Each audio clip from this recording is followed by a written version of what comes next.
basculer le curseur de l'exigence vers l'excellence.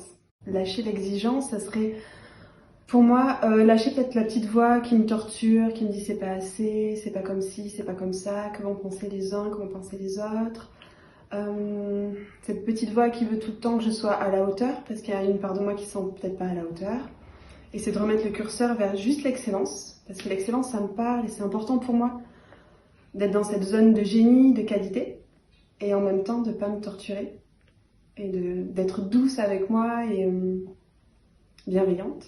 Quand je lâche l'exigence, je me sens comme libre d'être moi-même pleinement. Il y a une forme d'amusement aussi, de joie intérieure qui revient. Je pense que ce qui est plus juste de dire, c'est je retrouve ma part enfantine, qui me connecte à quelque chose de vraiment profond et je pense du coup être vraiment en lien avec mon âme. Voilà, profondément. Je pense que ça concerne tout le monde. Je pense que ça peut concerner tout le monde. Parce que je trouve que notre société, elle nous met dans cette exigence au quotidien. Ça peut être les entrepreneurs, mais ça peut être aussi les mères de famille. Ça peut correspondre à plein de gens, quoi, plein de profils. Des femmes, mais aussi, je pense, des hommes. Alors, un outil clé, je sais pas si c'en est un seul, mais refaire des activités qui font ressortir notre part enfantine.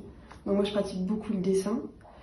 Mais ça peut être d'autres choses quoi, qui nous reconnectent à je dessine pour rien faire ou je fais des choses juste pour faire les choses, juste pour profiter, pour ressentir, avoir du plaisir.